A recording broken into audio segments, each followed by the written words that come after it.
At her own promotion party, her husband raised a glass, not to celebrate her, but to announce he was going to start dating other women. And he dared her to fight for him. The room went quiet.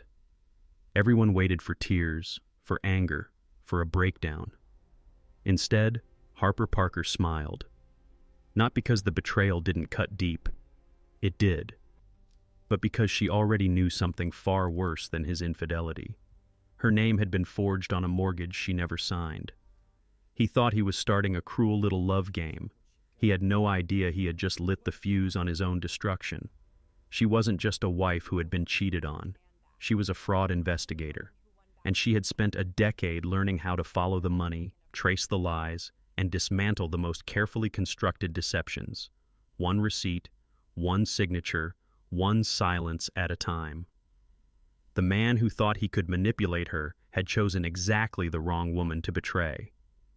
What you're about to hear is not just a story about revenge. It's a lesson in what happens when someone underestimates the quiet person in the room. If this story moves you, leave a comment below. Tell us where you're watching from and what hit you hardest. Like the video, share it with someone who needs to hear it, and subscribe to the channel so you never miss a story like this one. This content was manually researched, constructed, and edited by our team with the sole intention of delivering meaning and real-life lessons to every listener. My partner Ethan wasn't just ending things. He was staging a demolition. In the middle of my own business anniversary party, surrounded by our friends and my best clients, he made a toast to his decision to start seeing other people, suggesting I should try to win him back. A laugh escaped me, not because his cruelty didn't cut deep, but because I was already choking on a secret so much worse than his infidelity. I had just found a fabricated contract using my company's letterhead for a design project I knew nothing about. He thought he was starting some twisted emotional game. In reality, he just handed me the match to burn his entire world to the ground. My name is Celeste Warren. I'm 34 years old and I built my interior staging business right here in Austin, a city that supposedly values bold ideas and honest work. For the past decade, I've poured my life into Warren staging and design. My job has taught me one hard lesson. The most dangerous things aren't obvious. The real damage hides in the details. It's in the shade of paint that's just a little off, a receipt for furniture that never arrived, or the way a potential client avoids eye contact when discussing their budget. I'm creative, I'm obsessive about details, and I'm a good listener. My team says I can walk into an empty house and see its soul. They mean it as a compliment, but it also means I'm wired to see every crack in the foundation. It's a lonely talent, having an eye that's trained to find the flaws in every beautiful thing, but it pays the mortgage and keeps my mind sharp. For 9 years, I thought I was in love with a man who had nothing to hide. Ethan Crawford is 39, a partner at a private equity firm, and charm radiates from him like heat. He has this captivating, almost unnerving ability to make every single person he meets feel like they're the star of the show, and he's just there to applaud them. When he swept into my life, it felt like destiny. He was the bold gambler to my cautious artist, the champagne pop to my quiet, methodical floor plans. From the outside, our relationship looked like the ultimate power couple fantasy. We had decided to wait on kids, wanting to focus on our careers until we were, as we put it, completely established. Instead of a nursery, we designed a life that looked like it belonged on the cover of a design magazine. We lived in a stunning modern home in a wealthy part of town, with a xeriscaped yard that cost a small fortune to maintain. We had the right circle of friends, the types who would admire the art on our walls while sipping expensive tequila on our minimalist concrete patio. We had the perfectly curated photos on our floating shelves, capturing us smiling in exotic places where the architecture was always breathtakingly modern. Our evenings were calm, our mornings were efficient, and our public image was impeccable. We were the couple that our friends wanted to become. Ethan always praised my composure. He loved telling people, usually after his second old-fashioned, that I was his grounding force. He'd sling his arm around my shoulders, pull me close, and declare that I was the kind of woman who could look at a chaotic world and bring order and beauty to it. I was his sanctuary. I was the serene space he returned to after his brutal days in the world of high-stakes finance. I was so incredibly proud to be that person for him. I truly believed our partnership was built on a foundation of mutual, unwavering respect. I was sure we were building the same future. But over the last year, the atmosphere in our home began to sour. It wasn't anything you could point to directly. No shouting matches, no slammed doors, no obvious betrayals. It was a subtle decay, like finding a hairline crack in a marble countertop that you know will one day split the whole thing in two. It started with his appearance. Ethan had always dressed impeccably, tailored suits, expensive watches. Suddenly, he was investing a huge amount of energy and money into a wardrobe that seemed designed for a 20-something tech bro, a style that looked desperate on him. He started buying designer hoodies, aggressively tight shirts, and rare sneakers that he would have called ridiculous a year ago. And then came the new scent. He walked past me one evening, and I was hit with this overpowering cloud of oud and leather. It was so intense and loud, a world away from the subtle, clean fragrance he'd worn since we met. When I asked about it, he just shrugged, adjusting his collar, and said he was just trying something new. Then the most predictable prop of all made its entrance: his phone. Ethan began guarding that phone like it was the key to a bomb. It never left his side, sliding into his pocket the moment he stood up, getting placed face down on the counter while he brewed his pour-over, and I began to notice the secret smiles. He'd be staring at the dark screen when it would flash to life, and this tiny, private, almost smug grin would appear on his face. The second I entered the room, the smile would vanish, and the phone would disappear into his pocket with the seamless, automatic motion of a magician palming a coin. I've never been the jealous type. My business is built on trust and reading people, not on suspicion. So I just observed. I listened as he'd take calls from a new investor in the other room, his voice dropping to a confidential whisper I couldn't decipher through the closed door. I noted the late nights that became more frequent, the sudden need for dinner meetings, and the explanations that felt flimsy and lacked his usual confident delivery. Everything felt slightly askew, tilted just enough to feel wrong, but the silence between us was deafening. Even more unsettling than the vanity and the phone, however, was his new obsession with the commercial property I owned before I ever met him. I inherited a warehouse in a rapidly gentrifying part of the city from my grandfather, long before Ethan. It's a beautiful industrial space with steel beams and huge factory windows, and it is 100% mine in my name alone. It was the seed money and headquarters for my business. I kept its finances entirely separate. Ethan had always treated my business like a charming little project, something impressive but not on the level of his world of finance. Then suddenly, he started bringing it up constantly. He wanted to see my profit and loss statements. He asked about the neighborhood's zoning laws and if I'd ever considered leveraging the property to get a bigger business loan for expansion. He'd offhandedly ask if the title was completely clear after my grandfather's estate was settled. He played the part of the supportive, business-savvy partner beautifully. But his focus was too sharp, his questions were too specific, and his casual act felt rehearsed and brittle. The moment that shattered my denial and switched on the cold, calculating part of my brain happened on a completely average Tuesday. I came home after a grueling day of staging a 7,000-square-foot mansion and dropped my purse on the kitchen island. Tucked under a stack of design magazines was a bright green certified mail envelope.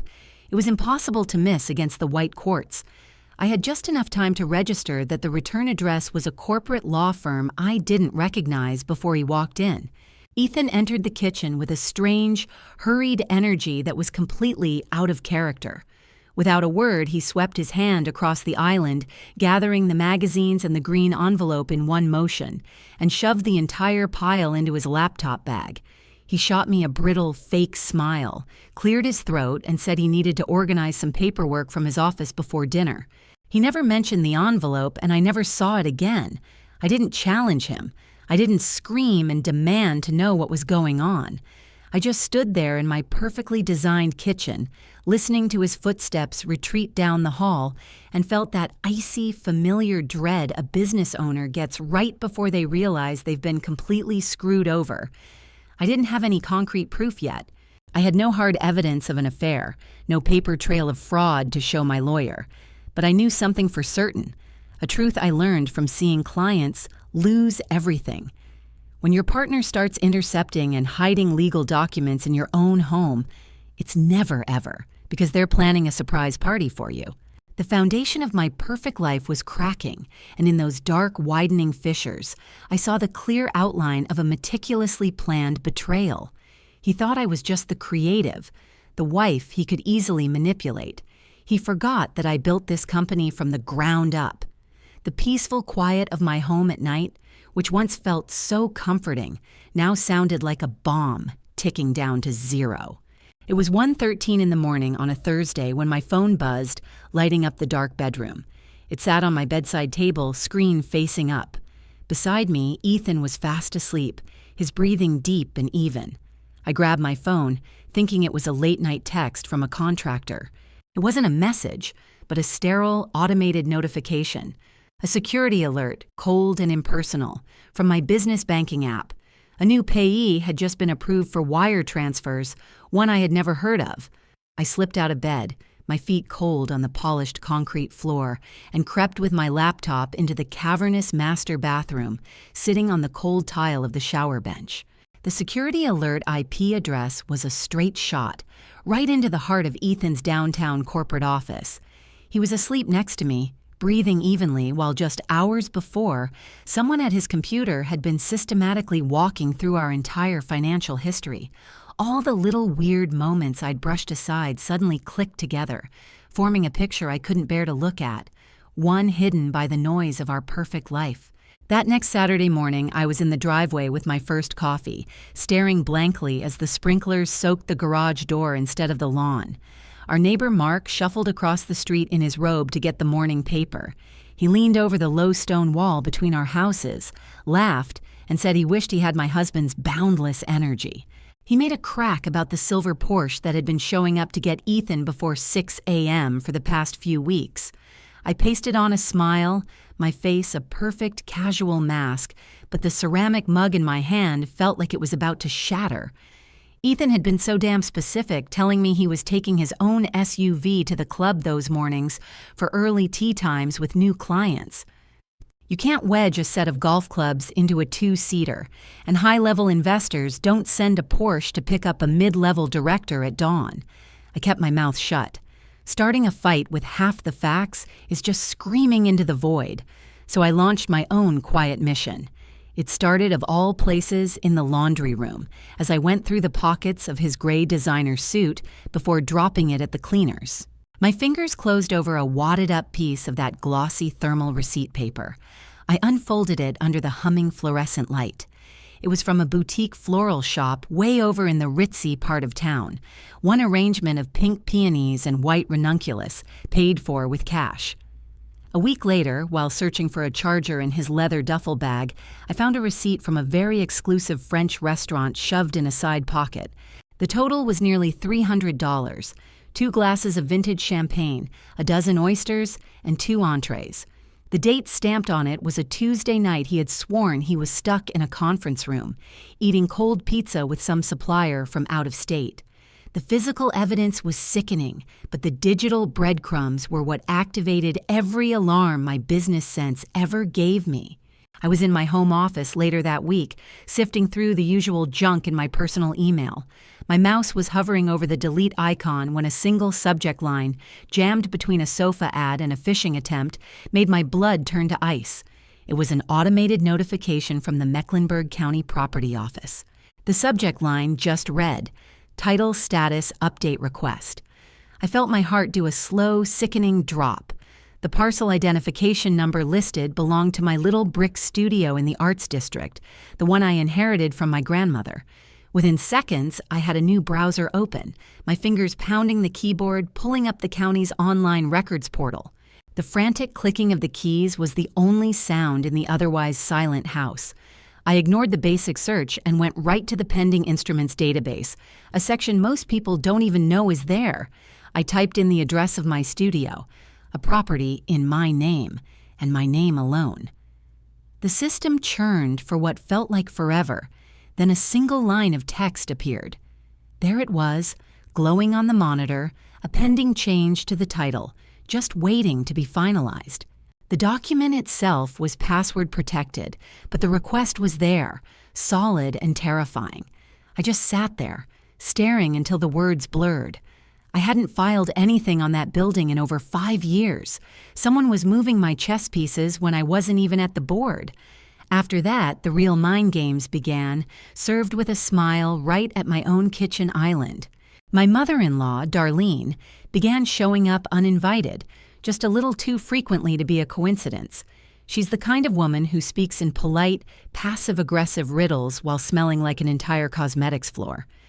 During one visit, as she slowly swirled honey into her tea, she laid a hand on my arm, her expression a perfect portrait of fake sympathy.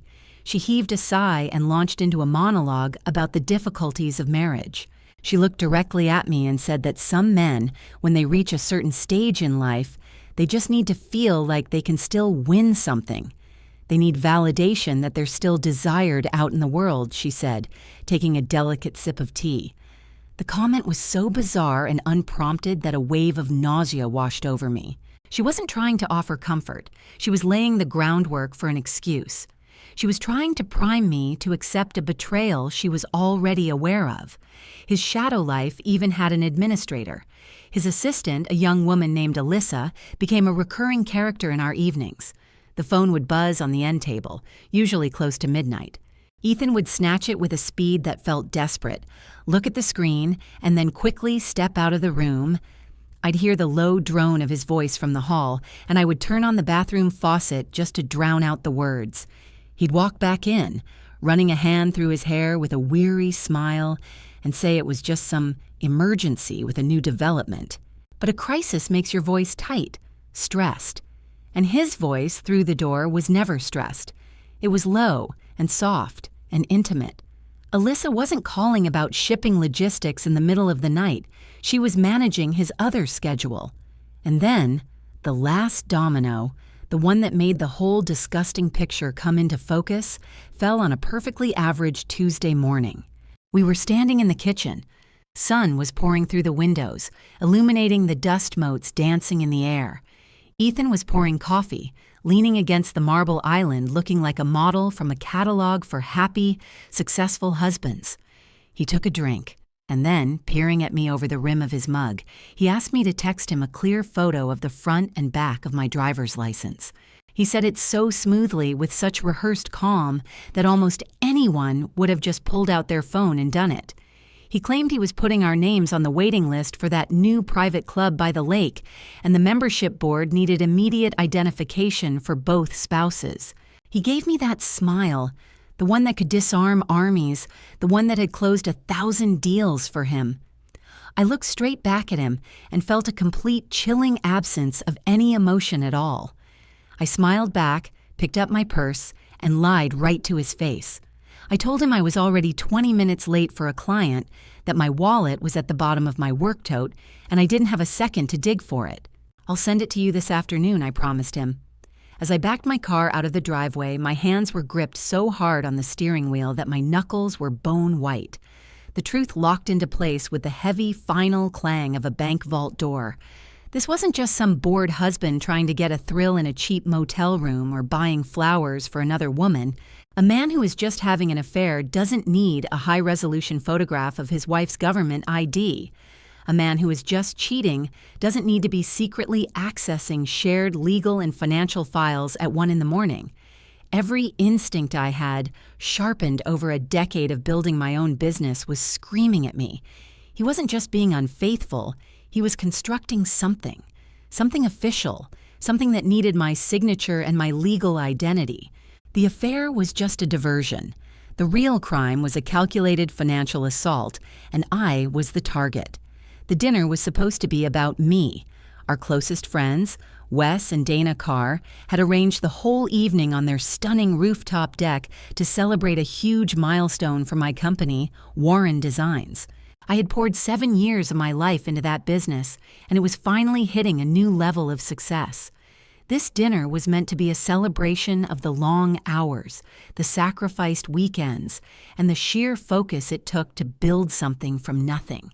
The city air was cool and smelled like asphalt and exhaust, mixed with the amazing scent of garlic and good red wine from our table. Tiny strings of warm lights were tangled in the pergola overhead, casting a soft, happy glow on everyone's faces around the large teak table. For the first 2 hours, Ethan was nothing less than perfect. He performed the role of the proud, doting husband so flawlessly that he deserved a standing ovation for it. He was the one who made sure no one's wine glass ever went empty. He was the one who pulled out my chair for me, letting his hand rest on my bare shoulder for a beat too long. A perfect little gesture of intimacy for our audience. Every single time Wes or Dana said something complimentary about my success or my work ethic, Ethan would dive right in. He would flash this huge, proud smile, lock eyes with me, and tell them that no one on earth deserved it more, that my mind was just built differently. It was a flawless performance. He was preparing the ground, building himself up as the amazing, loving husband who was about to be forced to reveal some tragic, awful truth. It was about 9:30, right after the main course plates had been cleared and the table had fallen into a warm, easy silence, when Ethan reached for his butter knife. He tapped it just one time against the side of his wine glass.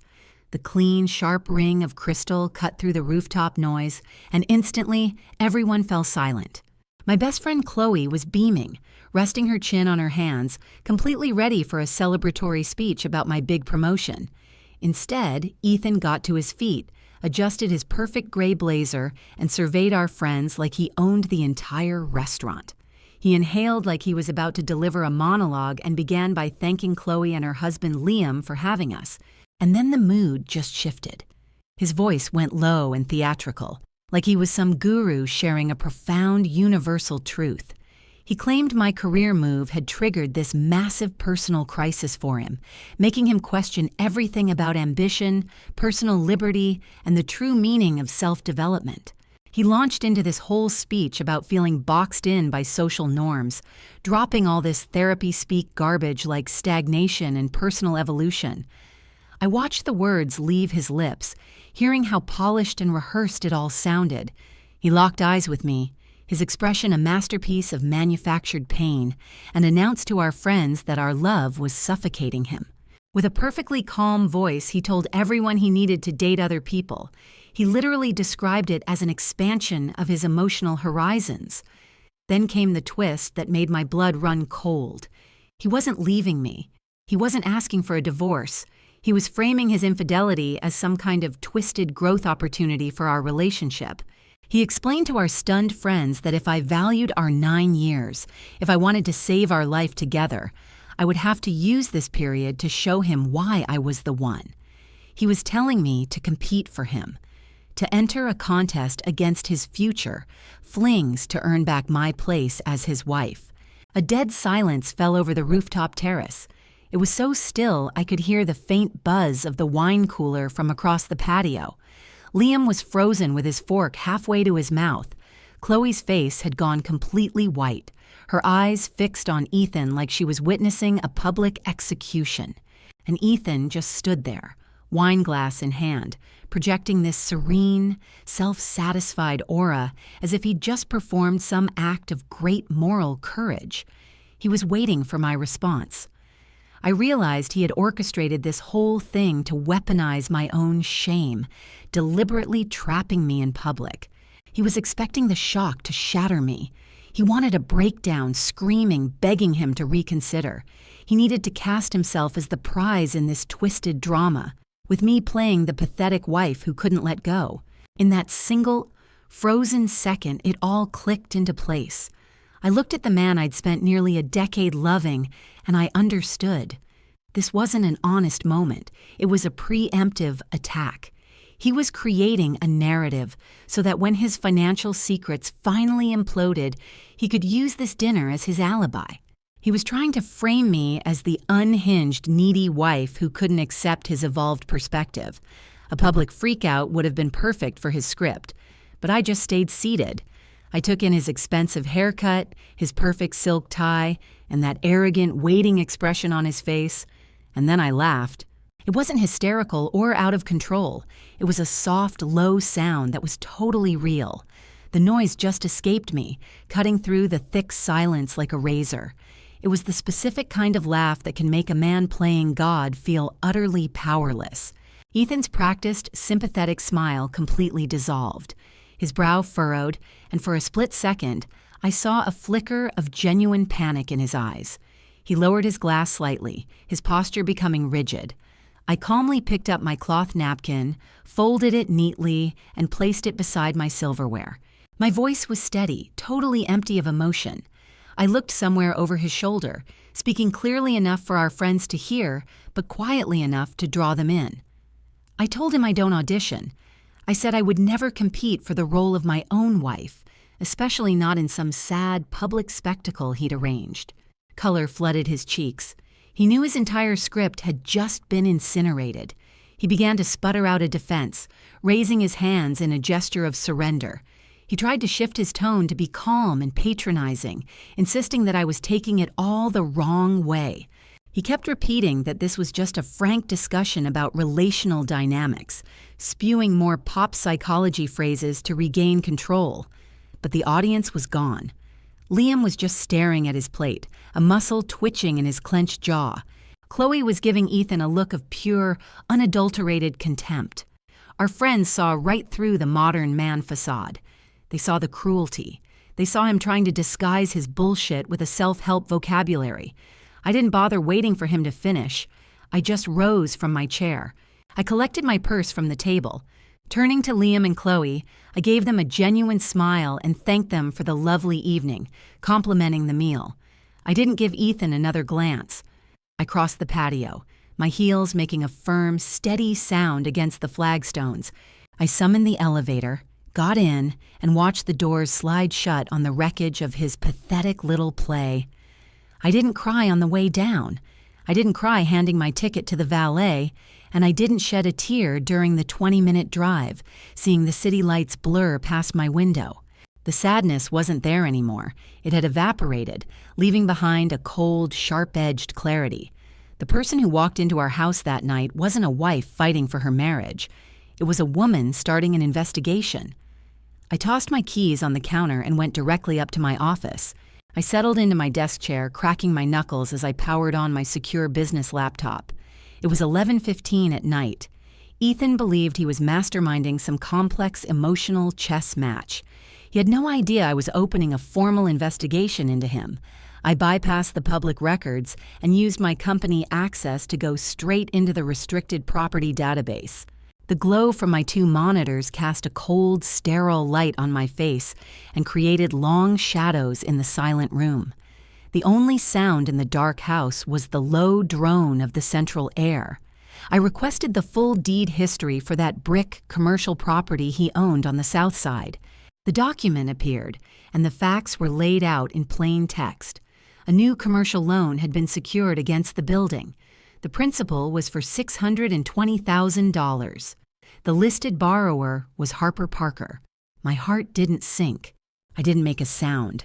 There was no shock or horror. Instead, a cold stillness settled over me, and my heart rate slowed to a calm, deliberate rhythm. I downloaded the complete document set, my gaze sweeping over the electronic signatures and their metadata. The digital signature was timestamped to the exact second. It was executed on the second Tuesday in October at precisely 3:15 p.m. On my other monitor, I opened my calendar and went back. On that specific date and time, I was in a windowless boardroom in Richmond, Virginia, running a regulatory audit for one of my banking clients. I was more than 300 miles from home, giving a presentation on financial risk management, completely unaware that my name was being forged on a loan against my own asset. A mortgage that size needs a notary public for identity verification.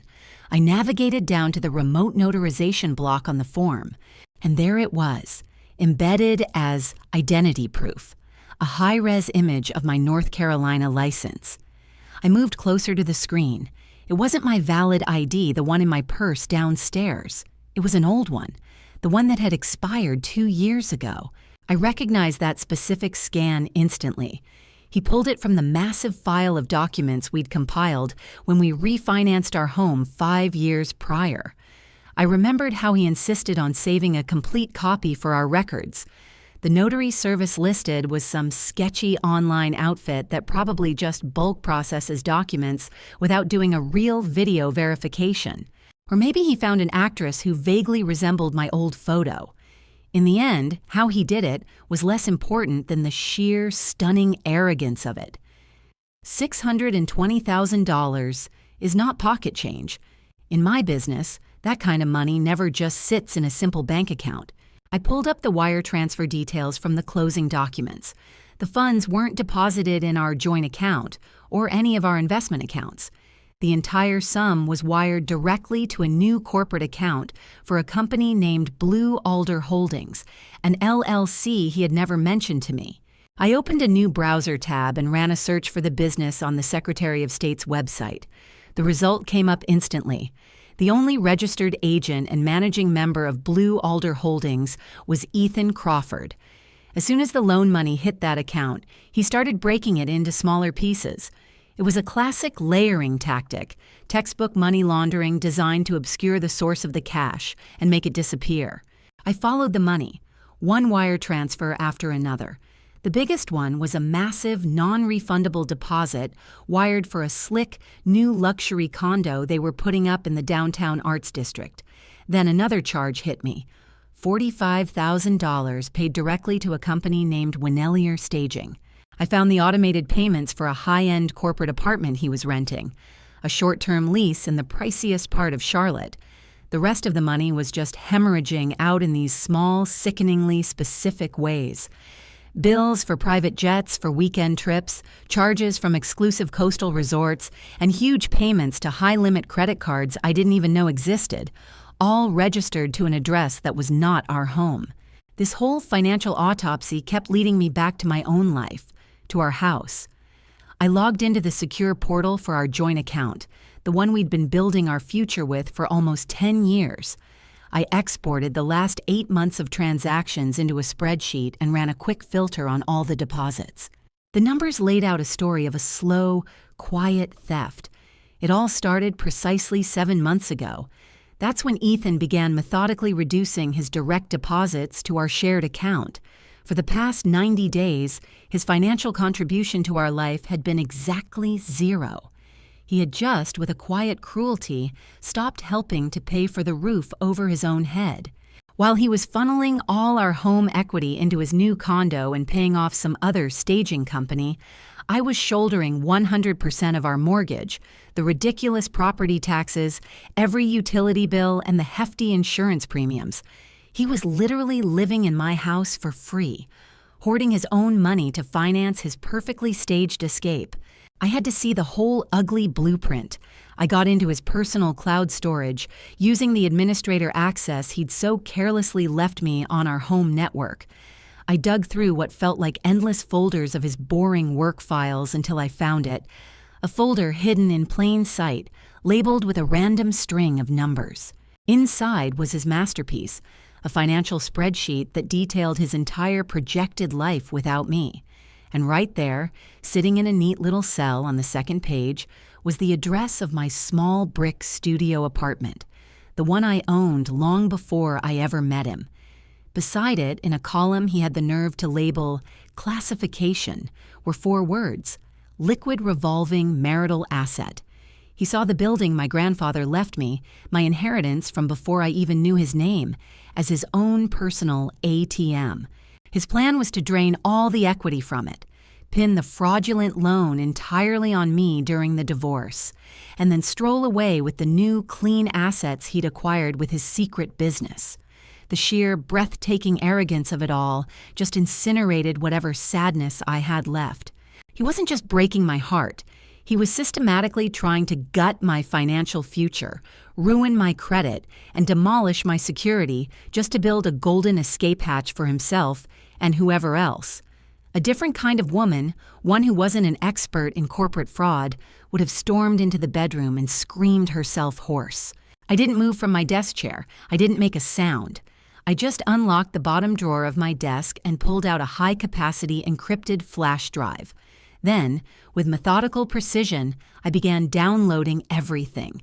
Every PDF file, every wire transfer confirmation, every forged signature, every fake invoice, and every single line of his disgusting little spreadsheet.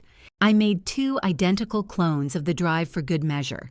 First thing tomorrow morning, I would take the primary drive to a private bank across town and place it in a safe deposit box, one at a bank he had no relationship with, a place he could never get to. I turned off my monitors and just sat there in the dark. I wasn't a heartbroken wife anymore, trying to understand why her husband had an affair. I was a senior fraud investigator staring at a perfectly preserved crime scene, and I was going to use the very paper trail he created to bury him alive. The deeper I went into his cloud files, the more the entire 9 years of my marriage dissolved into a series of cold, calculated, and truly evil legal maneuvers. I had bypassed his laughably simple password hours earlier, but what I found buried deep within a subfolder felt like cracking open the soul of a total stranger. The folder was labeled with just a single lowercase v. Inside, there were no pictures of other women, no hidden bank accounts, just a small collection of plain text files. The file names alone were enough to steal the air from my lungs. They read like the table of contents for a psychological warfare manual. One was titled, "If She Resists." Another was neatly labeled, "Narrative for Mediation."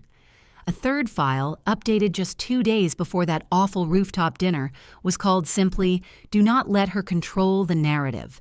I opened them one by one, my face illuminated only by the screen's cold light. I was reading a literal script my husband had written on how to destroy me, both privately and publicly. In the document titled Narrative for Mediation, I saw his talking points, all meticulously laid out. He hadn't just jotted down a few thoughts.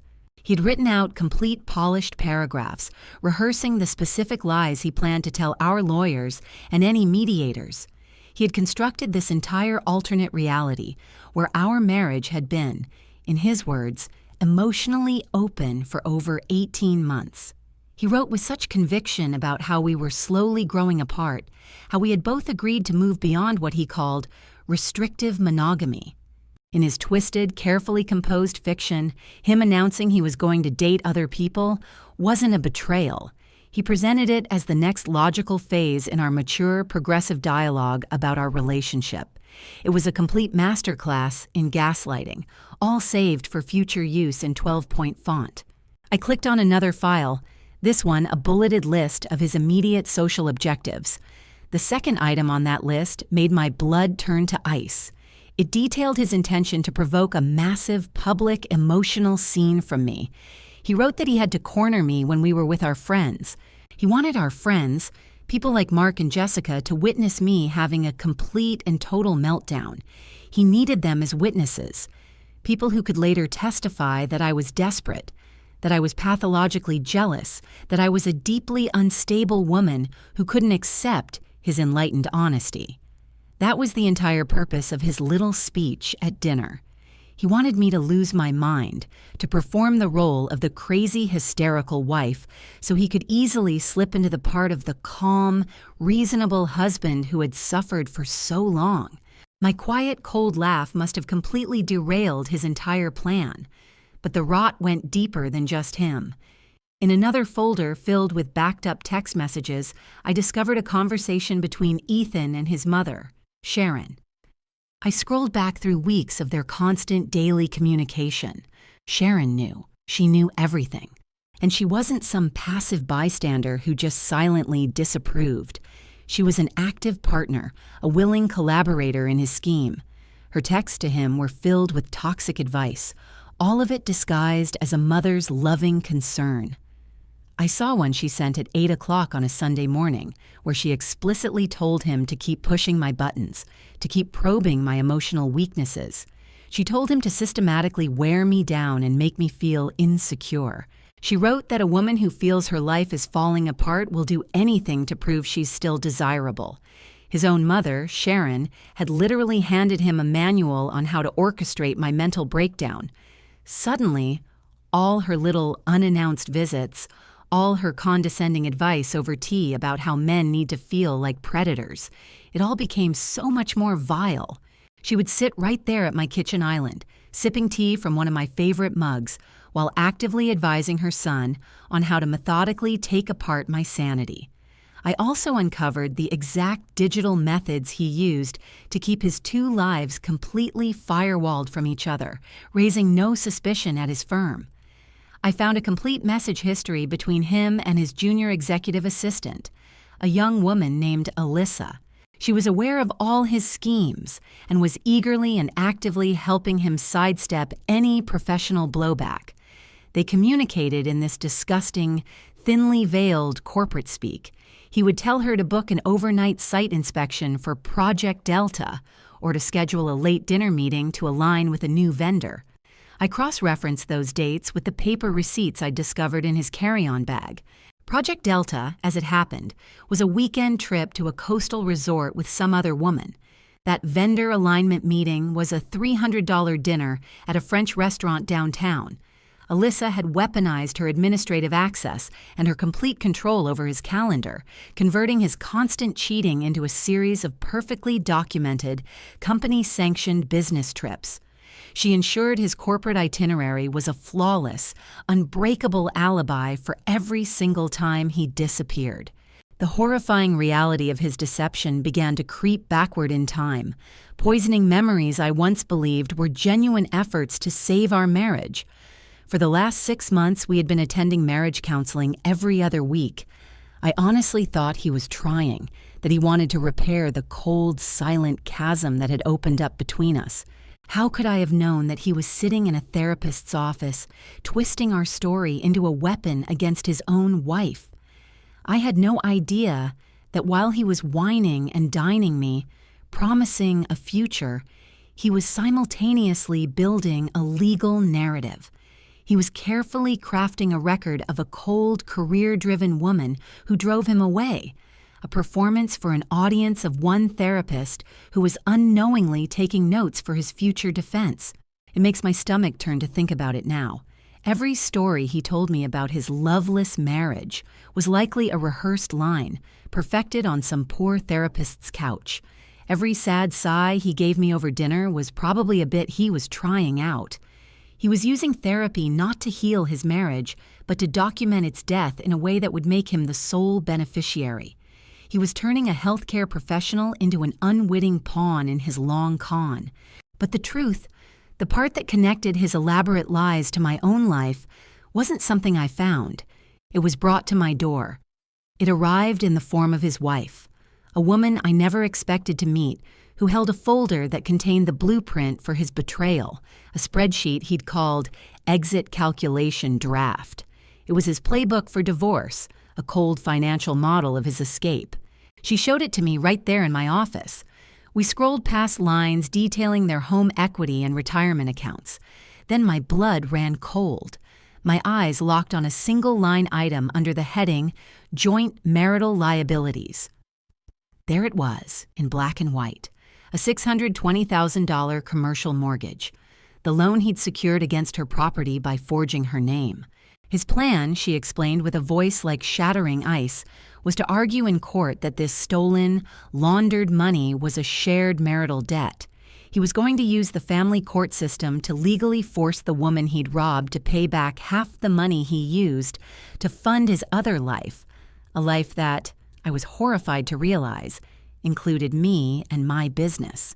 I remember just leaning back in my chair, the world tilting. I thought back to every check he'd written, every wire transfer he'd made to my business account, that rooftop dinner party he'd told me about, where he supposedly confessed his affairs to her. It wasn't a confession. It was a legal maneuver. He was creating a timestamp, a neat starting point for the fraudulent story he was preparing for a judge. In that single moment, looking at this woman, this stranger he had wronged so much more than he had wronged me, every charming word he'd ever said to me turned to ash in my memory. The entire 6-month fantasy he had built for me, the future he had painted, it didn't just fade away. It was obliterated. It wasn't a sad ending to a love affair. It was the cold, clinical realization that I had been a tool. There was no more confusion, no more wondering if I'd misread the signals or been a fool for falling for him. All that remained was a sharp, diamond-hard certainty. I had been used. My business had been compromised. And the man I thought I was getting to know was a monster. From that second on, Ethan Crawford wasn't the charismatic investor who was sweeping me off my feet. He was the subject of a fraud investigation, and I was now a key witness and a victim. The time for feeling hurt was over. It was time for strategy, for evidence, and for figuring out how to protect myself and my company from the fallout of his crimes. The $45,000 wire transfer she mentioned first was the one that made me feel the sickest. It was for the Sinclair condo project. I had seen the transfer hit my account. I had celebrated it as a sign of his commitment. For her, it was the first thread she pulled to unravel his lies. For me, it was the hook he'd used to reel me in, using my own legitimate business as the perfect cover. She told me she'd expected to find nothing when she searched my company's name, maybe a mail drop or an empty office. Instead, she found a thriving business, a real commercial warehouse in the Arts District, and me. I remember that Thursday afternoon perfectly. I was directing a staging crew, completely in my element, when she walked through the door, a storm cloud in a quiet, unassuming package. She found me, Celeste Warren, 34 years old, holding a clipboard, dressed for a day of hard work, surrounded by the velvet couches and custom furniture that I had poured my life into. I wasn't a phantom accomplice. I was a real person, running a real business, and I was about to find out it had all been built on a foundation of lies. She walked right up to me and said so quietly I almost didn't hear her over the movers that she was the wife of the man funding my biggest projects. Time stopped. I'm pretty sure I didn't breathe. I expected a scene, shouting, accusations. She gave me none of that. And my clipboard, the one I always carry, just fell from my numb fingers and cracked against the concrete floor. I felt all the blood rush from my face. I remember seeing my own freckles stand out in the reflection of my office window as I led her back. My hands were shaking so badly that it took me 2 tries to get the key in the lock. I sat her down, and she laid out the facts of his fraud with a terrifying calm, never once raising her voice. She talked to me like a colleague, not a rival. She explained that the money Ethan was pumping into my business wasn't from some brilliant investment fund, which is exactly the story he'd sold me. She told me, point blank, that it was her inheritance, stolen with a forged signature on a commercial loan I never knew existed. The truth hit me like a physical blow. I slumped in my chair, pressing my hands to my eyes, trying to process it. Then the shame came, hot and fast, and I just started talking. I told her everything. How he'd charmed me at that real estate gala 6 months ago, making me feel like the only person in the room. I told her how he'd played the part of the lonely, sophisticated man trapped in a marriage that was already over. He had looked me right in the eye and swore his relationship with her was dead, that they were just roommates waiting for the right moment to file divorce papers without a fuss. He made me believe I wasn't a homewrecker, but his rescuer. But the affair was just the window dressing for the real crime. As we pulled up my accounting software on my laptop, the true, horrifying scale of his plan became sickeningly clear. That profit-sharing deal he'd promised me, making me his exclusive design partner, it was all a lie. He wasn't building my brand, he was exploiting it. When his wife, her name was Sarah, put my invoices next to his bank statements, the numbers didn't add up at all. He had been funneling huge, inflated payments through my company, using my business name on fake invoices to create a clean paper trail. He was moving her stolen money, and the amounts were vastly larger than the actual value of any work I had ever done. He hadn't just used me for romance, He had turned my company, the business I had built from scratch with my own 2 hands, into his personal money laundering service. The heartbreak I might have felt was instantly scorched away by pure, cold fury. My business was in danger, my reputation. Without hesitating, I opened my laptop, typed my password, and turned the screen to face her. We sat there side by side, 2 women who were supposed to be enemies, and we started to dig. We went through every text message, every email. We opened his secret calendar, the one he used only for me, and, as we were about to find out, so many others. That's when I saw it. I wasn't just the other woman. I was one of many. Ethan wasn't just a simple cheater. He was running a franchise. He was selling the same sob story about his tragic marriage to ambitious women all up and down the eastern seaboard. Using the dates and locations from his calendar, Sarah started making calls, starting with a broker in Raleigh he was seeing on the weekends he wasn't with me. Her voice was absolutely chilling. She sounded like an auditor from the IRS, not a heartbroken wife. She informed the woman that Ethan Crawford was under investigation for financial fraud and that it would be wise to ensure her own name wasn't attached to any of his accounts. She was giving her a professional courtesy, a warning. The woman in Raleigh didn't even ask about the marriage. She heard the threat in Sarah's tone, said a clipped, "Thank you," and blocked his number before they even ended the call. Next, Sarah sent a secure message to another woman he was seeing on business trips in Charleston, an art gallery owner. This one tried to resist, tried to defend him, still clinging to the fairy tale he had spun for her. But then Sarah sent the proof. A complete timeline of his travel, showing how his exclusive trips to see her overlapped perfectly with his weekends in Raleigh and his project meetings with me. The fantasy shattered in real time. Less than 20 minutes later, a screenshot landed in Sarah's inbox. It was a text from Ethan, sent to the Charleston woman the night after that rooftop dinner he'd had with Sarah. He was bragging to one mistress about how he'd handled his wife, calling her emotionally unstable.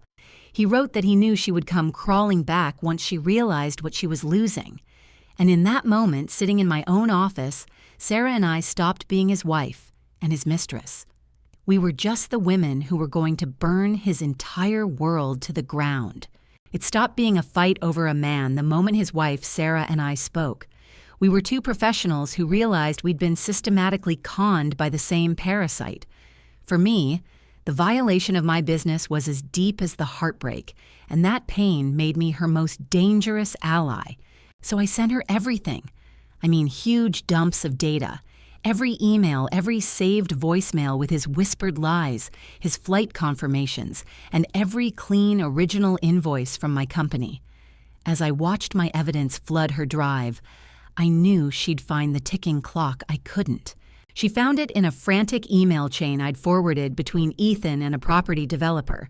He was just days from wiring a massive, non-refundable deposit for a downtown condo. If he made that payment, the money he'd stolen from her would be gone, laundered through me into a legitimate deal. For her to get it back would mean years of legal hell that would destroy her. She told me she knew she had to stop that transaction before he signed the final papers. When she called me, the sound of her voice had changed. The game was no longer about betrayal, it was about the money. This was so much bigger than an affair, so much uglier than a wife finding out her husband cheated. It was a cold, calculated fraud that stretched across state lines, leaving a trail of women he'd used and endangered financially. And because of what I gave her, Sarah was now the only one who saw it all.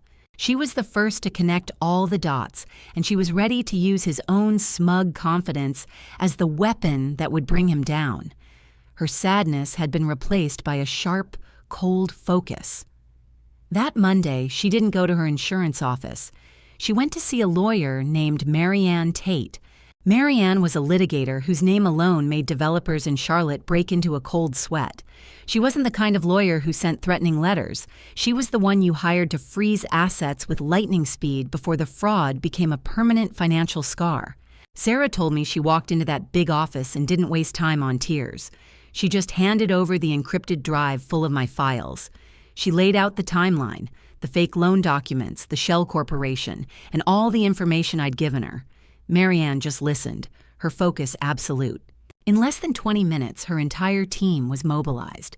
Sarah said they spent the afternoon in a windowless conference room with a loan analyst dissecting the closing documents piece by piece. The analyst went right for the digital footprint of the remote notary service. He found exactly what she suspected. The location data from the digital signature came from a server right next to Ethan's office, which proved the legal statement that the signer was physically present was a lie. Worse, the biometric scan was just a copy of Sarah's old ID, lifted from a 5-year-old PDF. It was a lazy, arrogant forgery, and now they had the forensic data to prove it.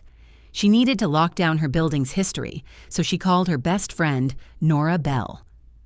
Nora worked in the city's property records division and knew property law inside and out.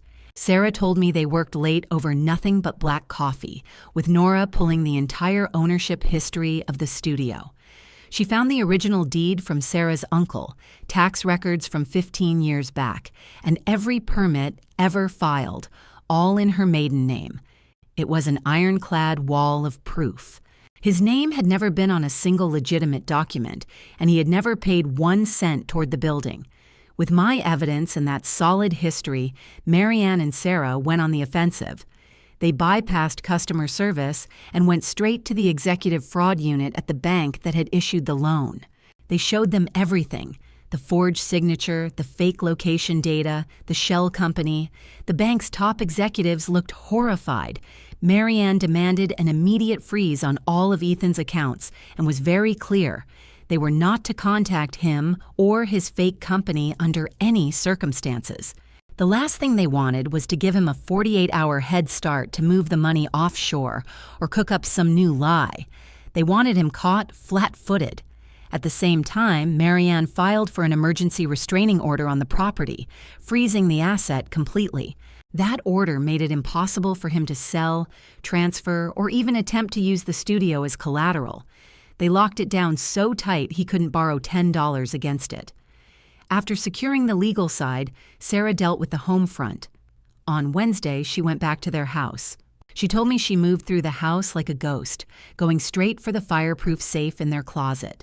She took out all the original inheritance documents, her grandmother's jewelry, insurance policies, and everything that had real value, sentimental or otherwise. She packed it all into 2 heavy bags, put them in her car, and took them to a new safety deposit box at a bank he didn't even know existed. She was making sure he couldn't hold her family history hostage to negotiate his way out of what was coming. It was during all this that her lawyer called with something that made my stomach drop. Buried deep in the county's digital records, a paralegal had found a second file. Ethan had quietly filed a full, durable power of attorney for Sarah, all in her name. He hadn't used it yet. It was his ace in the hole, just waiting. It was his final move.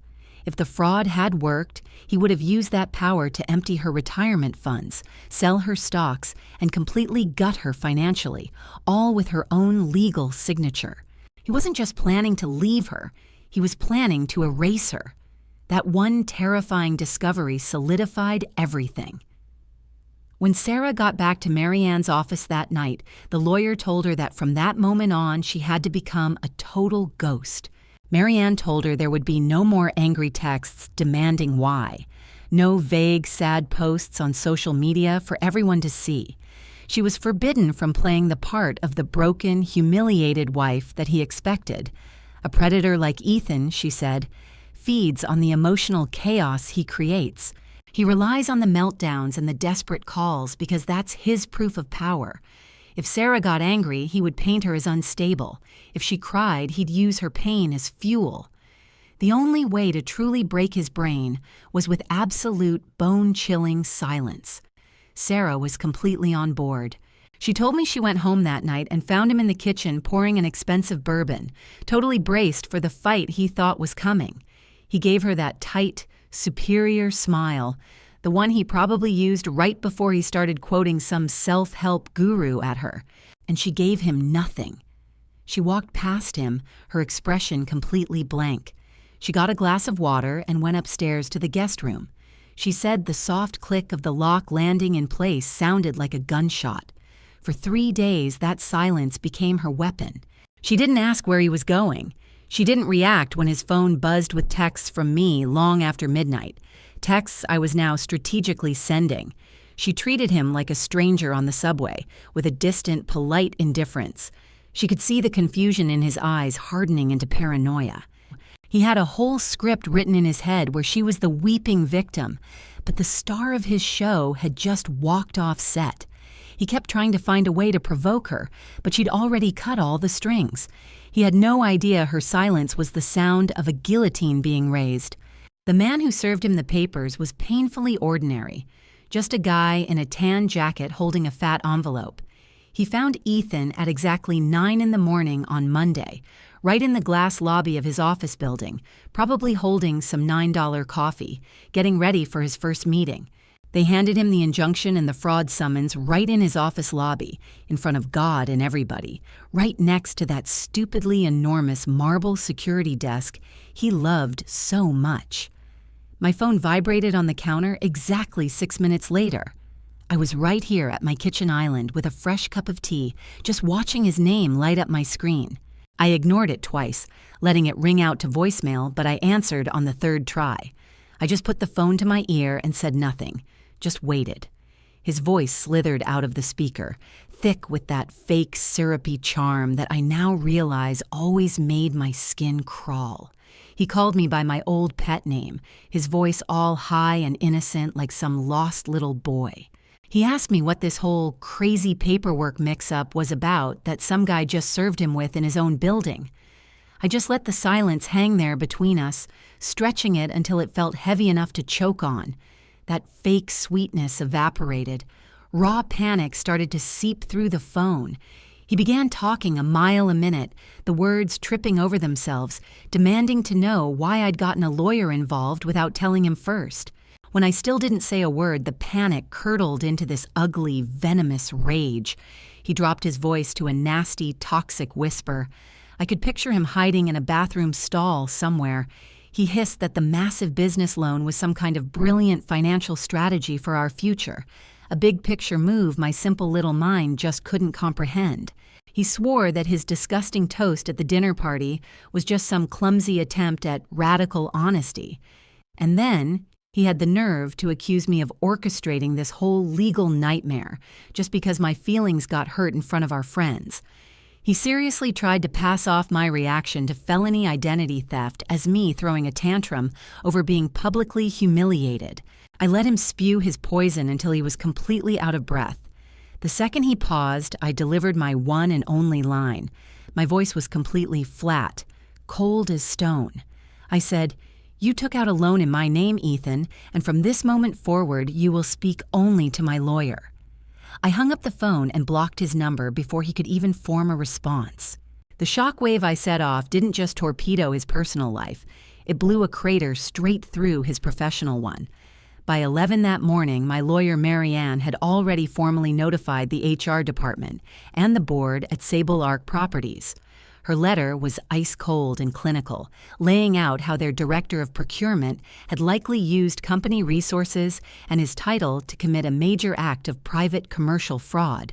A company like that, one that deals with billion-dollar portfolios, can't afford the liability of a senior executive committing identity theft on a work computer. The consequences were swift and merciless. His key card was deactivated before lunch. The IT department had already seized his laptop for a complete forensic analysis, and he was put on immediate suspension pending their own internal investigation. Seeing him escorted from that gleaming glass tower by security was only the start. The fallout spread to his inner circle almost immediately. My phone rang again that afternoon. It was his mother, Darlene. She sounded like she was coming unglued. All of her signature passive-aggressive composure had vanished, replaced by sheer, unadulterated panic. She was all but begging me to call the whole thing off. She kept pleading with me to stop being so destructive, whining about how I was about to ruin her son's incredible career over a single little spat. She actually had the audacity to tell me not to blow a simple business decision out of proportion. I just listened to her unhinged, self-serving ramble, feeling nothing at all. And then, in her panic, she slipped up. She cried that this luxury condo investment was supposed to secure their family's future, letting it slip that she'd seen the architectural drawings months ago and knew it was a sure thing. I actually smiled. She had just confessed, on a phone line that Marianne had already told me to record, that she was fully aware of his fraudulent little scheme months before he ever ambushed me with his open marriage fantasy. She knew. He had been planning to steal my equity, and his own mother knew about it long before he decided to humiliate me in front of all our friends. I thanked her for her concern, my voice like a shard of ice, and disconnected the call. Her little Freudian slip was just more fuel for the fire. Meanwhile, the pathetic smear campaign he was trying to wage against me with our friends was already blowing up in his face. Of course, most of our friends were just confused at first, totally blindsided by the sudden collapse of what they all assumed was a picture-perfect marriage. But the truth has a funny way of coming out. Dana, the one who hosted that horrible dinner party, came over to my house on Tuesday night. She looked absolutely wrecked. She sat down right on my sofa and just passed me a small silver thumb drive. She told me that on the night of the party, she'd gotten a really weird feeling from Ethan, this kind of cold, predatory vibe, long before we even sat down for dinner. She went with her gut, switched on her phone's voice recorder, and just left it on the bar cart where he was mixing cocktails. I plugged the drive into my laptop. The audio was a little fuzzy, some background noise, but their voices were perfectly clear. I could hear the clink of ice cubes in a glass. I heard our friend Mark asking Ethan if he was feeling nervous about the toast he was planning to give. And then I heard Ethan's voice, stripped of all the charm, just raw and dripping with a smug, cold-blooded arrogance. "She'll fight," he whispered, and the certainty in his voice was chilling. When Celeste is afraid she's going to lose something, she always puts up a fight. That one secretly recorded sentence completely demolished his entire narrative. It was the absolute smoking gun. It proved his little speech was never some enlightened journey towards self-discovery. It was a calculated, premeditated psychological assault. He knew exactly what he was doing and what my reaction would be. He was literally bragging about how he was going to provoke me into a fight just moments before he stood up and tried to incinerate my life in front of everyone we knew. The final nail in his coffin came from inside his own office. His assistant, Alyssa, finally decided to save her own skin.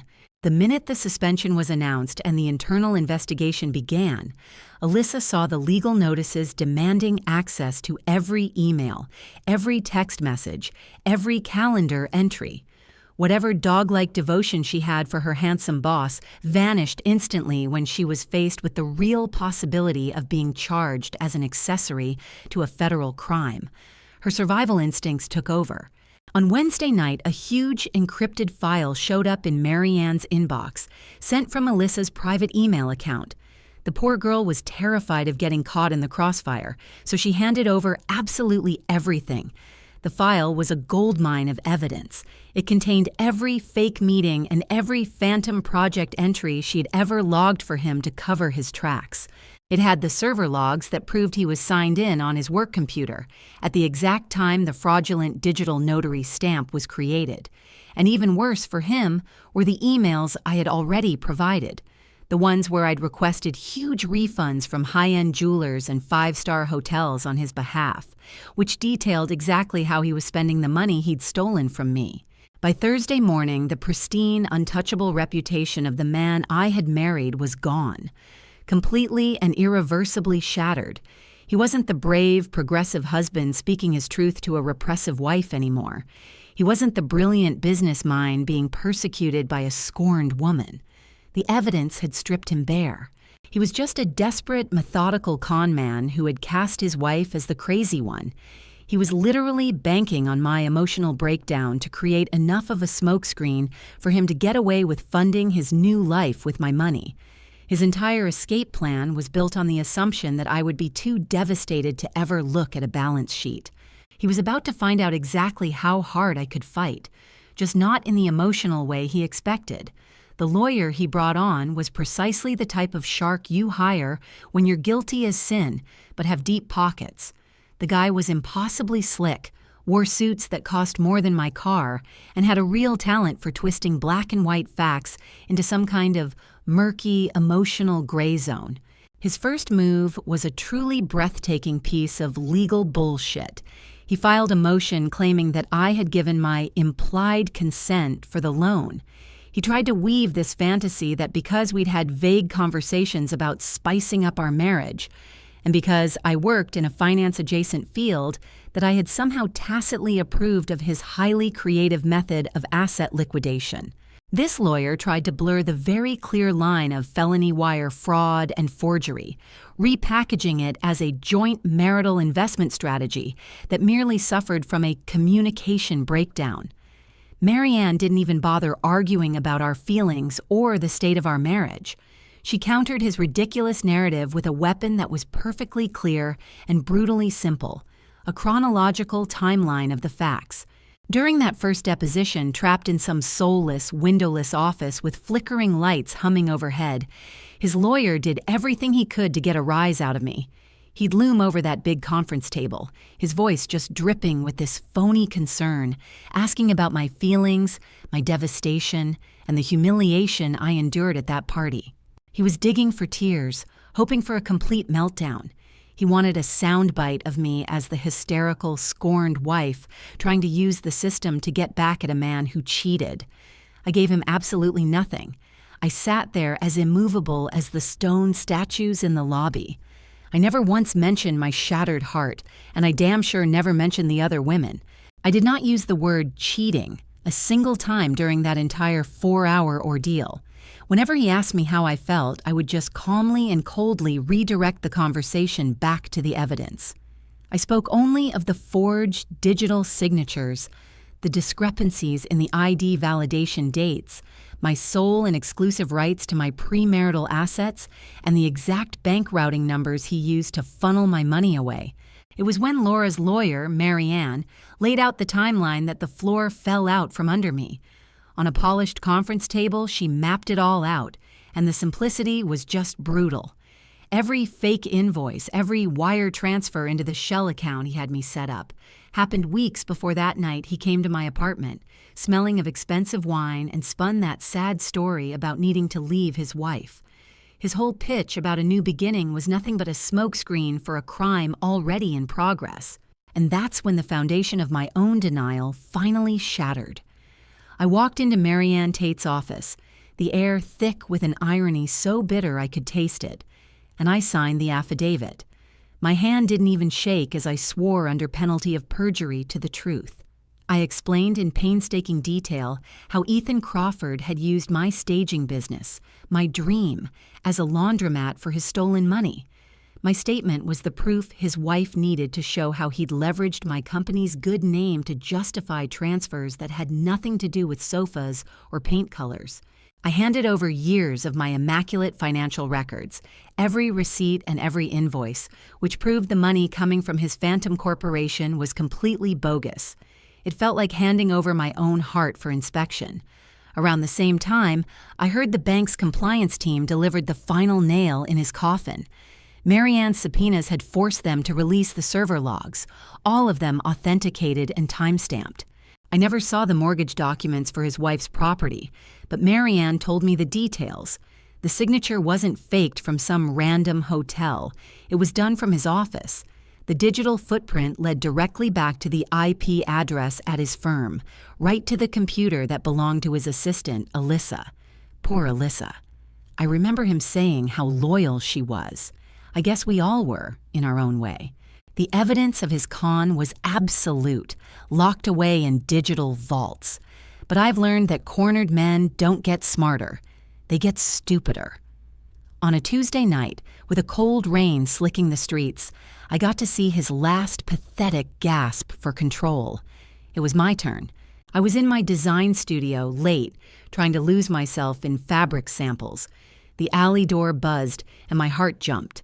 Through the security camera, I saw him standing there, drenched. He wasn't holding lilies. That was his move for his wife. For me, he held a rolled-up set of architectural plans, an old prop from a job we'd done together, as if trying to remind me of the time I actually believed in him. He started soft, his voice a low, practiced murmur that used to make me feel safe. He stepped inside, dripping on the polished concrete floor, talking about a misunderstanding, begging me not to testify. He swore we could fix this, that we were a team. He promised me real transparency this time. But looking at that perfectly crumpled, rain-soaked face, all I could see was the con artist pulling the strings. He talked and talked about his reputation, about our future, about the terrible mistake he'd made. He framed it all as a messy love affair gone wrong. But he never once mentioned the federal crime he'd implicated my business in. He didn't mention the fraudulent invoices he had me sign or the risk he'd put me in. He only cared about his own skin, completely ignoring the professional bomb he'd planted in the middle of my life. When I just stood there, silent, and told him to get out, the mask of the charming lover dissolved. The thing underneath was ugly, cornered, and vicious. His voice dropped into a threat. He told me he knew I'd refinanced my studio last year. He hinted that a deep dive into my own finances might uncover things I wouldn't want the feds to see, trying to muddy the waters and make me an accomplice. He was trying to scare me, to make me feel as dirty as he was. I didn't even flinch. I just pulled out my phone, dialed Marianne Tate, and put her on speaker.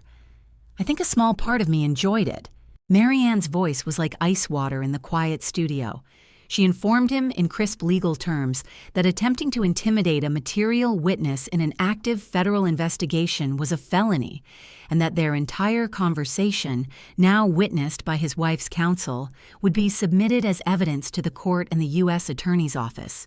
His jaw literally dropped. I saw the blood drain from his face under the track lighting. He didn't say another word. He just turned and walked back out into the rain, leaving the blueprints forgotten on the floor. But the real peak of his depravity came the night before the court date. I was at my apartment, unable to sleep, when I got a call from Marianne. She said they'd found something buried in a mislabeled folder on his hard drive. It was a draft of a contract that made my stomach turn over. He hadn't just been laundering the loan money through my business. He'd been actively shopping around a 30% stake in my company, CW Staging, to an outside investor. The whole sickening setup was spelled out right there. The second that next loan payment cleared, he planned to sell off a 30% piece of the property to a total stranger. His endgame was to pocket the cash and leave my company buried in a legal nightmare with some poor, unsuspecting buyer who was walking straight into his fraud. That phone call changed everything. My testimony tomorrow wasn't just about exposing a liar who broke my heart and abused my trust. It was about saving my company. It was a race to legally sever every tie to him before he could drag an innocent person into his blast radius and destroy my business for good. I thanked her and hung up, the silence of my apartment feeling like a physical weight. The lines were drawn, all the pieces were in place, and for the first time in months, I wasn't afraid. I was ready. When the heavy courthouse doors opened at 9 a.m. the next morning, the reality of it hit me. The courtroom smelled like stale coffee and anxiety, a world away from the fresh rain outside. I saw Ethan walk down the aisle looking like a page from a magazine. He was wearing a dark, perfectly fitted suit, his hair just right, playing the part of the handsome, heartbroken man caught in a messy divorce. It was sickening. He sat next to his lawyer, trying to project tragedy and regret. I didn't walk in there looking like his mistress or his victim. I walked in as the key to the prosecution's case. Marianne Tate was at my side, her briefcase filled with my financials, and a few rows back I saw his wife, Laura, sitting with her friend Nora. We were a quiet, unified front of the women he thought he could break. We took our seats, and I kept my eyes fixed on the judge's bench, refusing to give him the satisfaction of looking at him. When the proceedings began, Marianne didn't open with a story of betrayal. She completely ignored the affair, the lies, the emotional wreckage. She simply stood up, a picture of calm professionalism, and began to lay out the cold, hard financial facts. She walked the judge through the history of Laura's property, showing 15 years of clean tax records. Then she transitioned to the $620,000 loan he'd forged in his wife's name. Her voice never wavered. She presented the evidence of the fraud, the fake signatures, and then she laid out the routing numbers he used to funnel the stolen money into the shell corporation he'd had me open. His lawyer shot up to object, trying to steer the narrative back to the personal drama, to their supposed unconventional marriage. The judge shut him down cold. He saw it clearly. This wasn't about a marriage falling apart. It was about grand larceny. Marianne's first witness was the bank executive, a man named Mr. Harrison, who took the stand and just calmly took apart the entire fraudulent loan. He stated under oath that the digital signature used was a complete fabrication. He read from the server logs, his voice echoing in the silent room, confirming the digital signature was created hundreds of miles from where Laura was on a business trip that day. Then he delivered the final blow. The driver's license used for the biometric identity scan had expired more than 3 years before the loan was ever submitted. And then, Marianne called my name. I felt a dozen pairs of eyes on me as I walked to the stand. I could feel Ethan stare, but I didn't look at him. Not yet. As I sat down, I saw his perfect posture finally collapse. He slumped in his chair, the charming mask finally cracking as I took the oath. I knew my testimony would be the end of him. I showed the court my pristine business records, and then I showed them the fake invoices he'd created. I explained in a clear, steady voice how the wire transfers from his shell company were astronomically higher than any staging job I had ever performed. I laid out the whole ugly truth. He was laundering stolen money through the accounts of a woman he was sleeping with, a woman whose dreams he'd pretended to share. Ethan's lawyer was visibly sweating. He stumbled to his feet and tried to paint Ethan as just a man who was sloppy with his bookkeeping while navigating the emotional turmoil of a failing marriage. It was pathetic. Marianne let him finish. She didn't argue. She just asked the judge if she could play a short audio file for the court. The courtroom fell completely silent. Then the sound of a dinner party filled the air, the clink of glasses, faint music, the low hum of conversation. It was from a recording someone had made. And then I heard Ethan's voice, clear and confident, cutting through the noise. It wasn't the voice of a broken man. It was the voice of a predator, perfectly articulating the beginning of his entire con. It was the voice of a hunter, pure and simple. "She'll fight," Ethan's voice whispered from the speaker. "She always fights when she thinks she's going to lose something." Just those 2 sentences, hanging in the dead air of the courtroom, completely demolished his entire case. That recording was proof of cold, calculated intent. He wasn't some guy trying to get out of a bad marriage. He was a con artist setting a trap and then bragging about how perfectly he could manipulate me right before trying to destroy my reputation. For the knockout punch, my lawyer, Marianne, brought up the server logs from Alyssa Greer. The internal records from Ethan's company, Sable Arc Properties, showed that on the exact day, at the exact time that fake mortgage document was signed, he was logged into his secure company computer. He had all the time and access in the world to either forge my signature himself or to order his assistant to do it for him.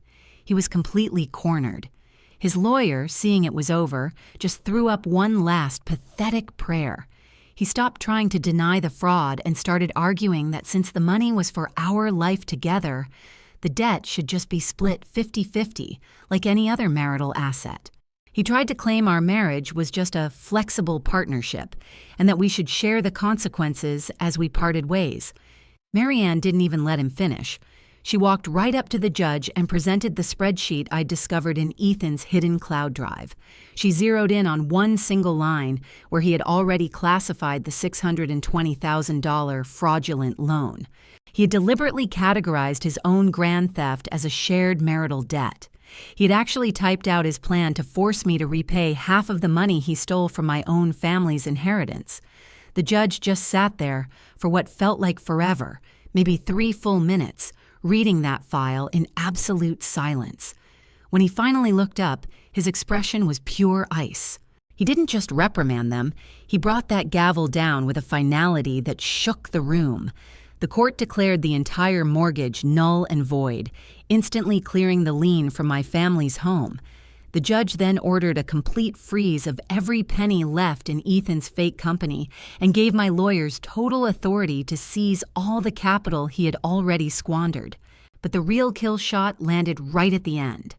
The judge leaned forward and spoke directly into the microphone, announcing that due to the overwhelming evidence of identity theft, wire fraud, and forgery, he was legally obligated to forward the entire case file to the state's Financial Crimes Division for immediate criminal prosecution. I just watched Ethan sit there, looking like he'd been turned to stone. This wasn't just a messy divorce for him anymore. He was suddenly facing the very real possibility of prison. I just stood up, put my coat on, and walked right out the center aisle. Pushing open those heavy courtroom doors and stepping into the blindingly bright city sunlight, I took the first real deep breath I'd managed in months. There was no cinematic rush of getting him back, none of that nonsense. I walked away from that building with something infinitely more valuable. I had my name back, untarnished. I had secured my family's legacy. But the most important victory of all was winning the right to never spend another minute of my life trying to justify my own worth to a man who had meticulously planned, down to the very last dollar, to make me pay for his own sickening betrayal. Thank you for giving me the space to tell my story. I'm genuinely curious to know where you're all tuning in from, so please drop a comment and share your thoughts. And if any of this hit home for you, please subscribe to the Violet Revenge Stories channel, like this video, and hit that notification bell so that more people can find the strength to stand up and fight for themselves, too.